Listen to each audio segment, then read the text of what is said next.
Malate, Manila, most happening place to be in Malate.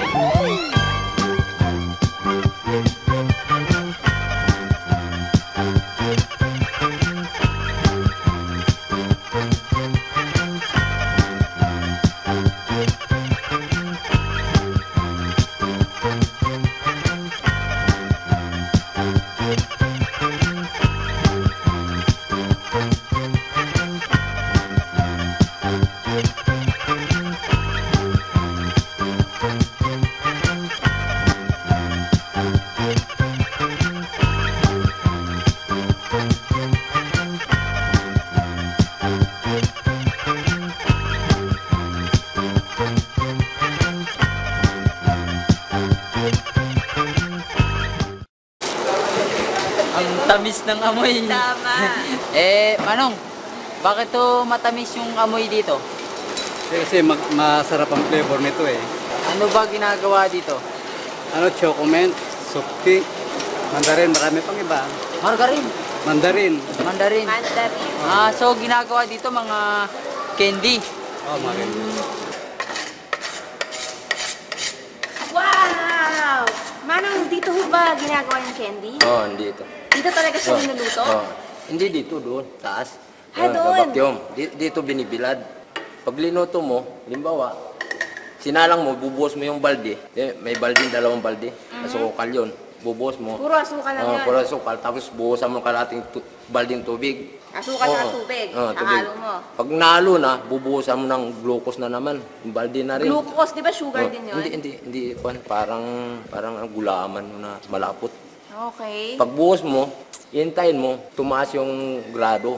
Ano siya, pag 250 yung grado, luto na yon. Babacuum mo na siya. Iba-vacuum mo pa? Babacuum mo, bubuksan mo yung Di ba tubig. sa ginagawa yung mga vacuum? Hindi pa. Pag na-vacuum mo, didikit ngayon ibababa mo siya. Dahan-dahan mo, buksan yung ano sa taas. Wow! Pagka Manong, dito ba bumaba ginagawa na- yung candy? Dito. Paano ba ginagawa yung candy? Manong, ano po ginagawa nyo? Sasalo. Nagsasalo? Ano ibig sabihin nun? Yung... Nilalagay sa supot. Ba't nyo nilalagay sa supon? Para timbangin. Ano ba dapat yung timbal ng isang supon? 40. 40 40 pieces. 40 pieces? Wow! Paano niya lalaman manang nasakto na dyan sa timbang? Hindi, pag kung anong timbang ng halimbawa, 40. Kung ano na yan, yun na yun. Ah, Panalo, ano yun? Per gramo ba yan? oo. Gramo-gramo din. Oo. Ilang grams yan? 205 grams. 200 grams. Ilang taon na ho kayo ditong nandito? Nagbukas ho ang PP June 30, 1961. 61! 61. Kaya ako, 1961 pa ako nag-umpisa dito. Galing ano? June. Dito na rin kayo nagkasyota. Dito na ako nag-asawa. May dito apo na. na ako, dito pa May rin apo. ako. Malapit na Paano ako ho kayo magpunta. magligawan noong mga 1961? Hindi ho sa Nagbibigayan labas. kayo ng candy? Hindi. Iba naman ho siya sa labas eh. Ah. Hindi ho pwede sa kumpanya na to ang magliligawan. Trabaho magligawan. lang. Paano nyo ho ginagawa itong mga ganito, mga packaging? Hindi pinadadaan sa makina. Dadaan ng makina. Yang makina na yan. Papasok sa yung mga candy? Ipapasok din yung candy na wala pang balot.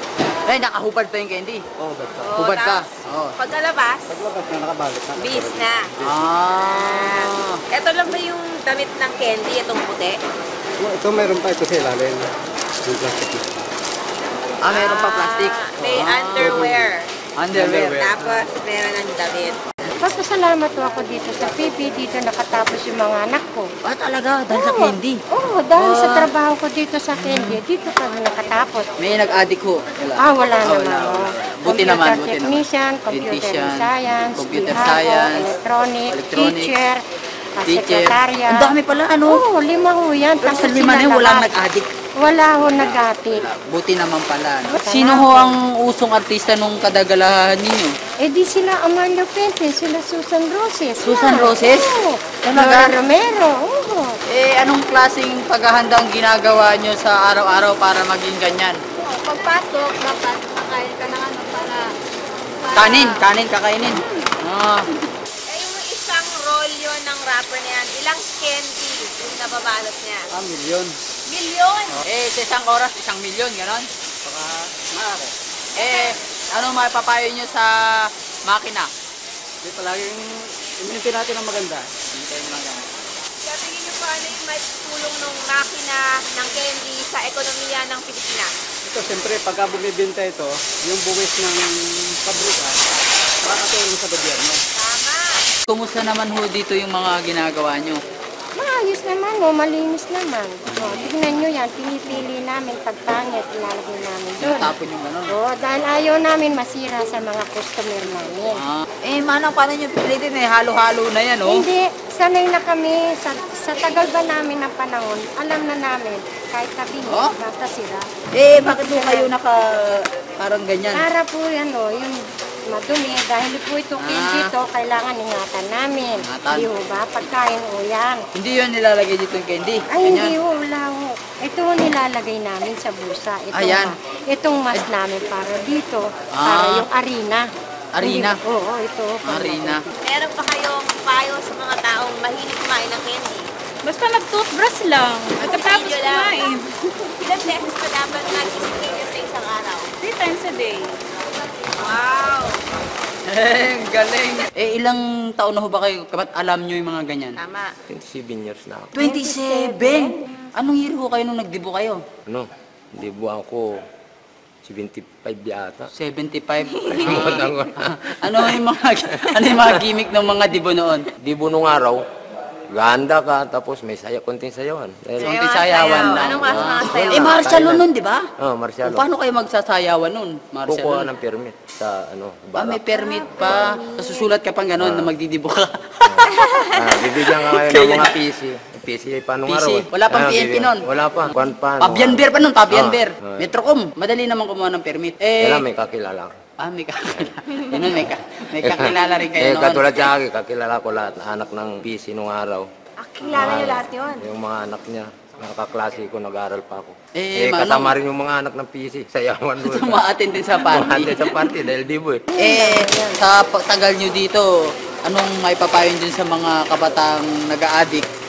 Kailangan ho magtrabaho sila, katulad namin, ganyan. Eh, hindi, addict nga eh.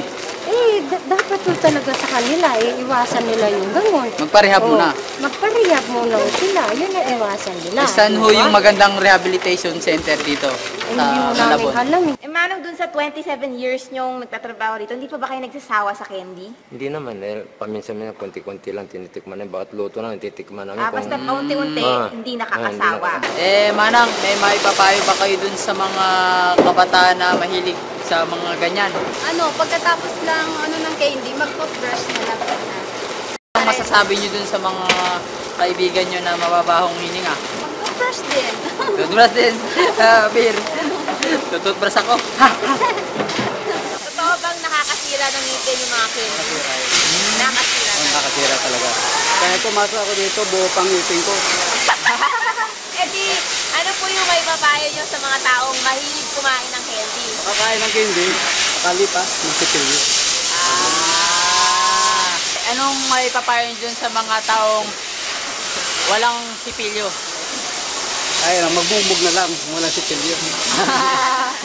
Kung bibigyan ho kayo ng pagkakataon, anong klaseng candy ho kayo at bakit? Apir, ano ho Daganan. ang ikasisiyad nyo dito sa araw-araw?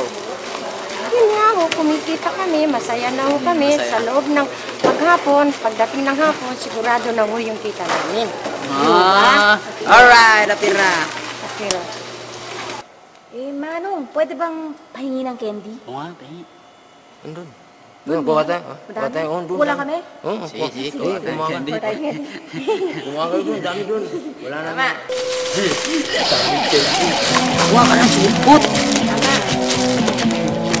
Hindi naman halata, di ba? Hindi, tagong-tago mo nga eh. Nunukin kaya natin yung iba. Hindi naman halata eh. Hindi naman halata yun. Ay, dito pa oh. Ang dami.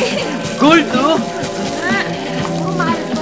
Tingnan mo kung mas masarap nga. Bilog na bilog. Sarap. Sarap. Yan, pwede na. Para hindi naman tayo mahalata. Oo. Kasi pag madami masyado, focus na eh. Manang, tuloy na ako kami. Abi, hindi ko ito, Candy. Sige. Ikaw nasa bituin. Bituin. Kanina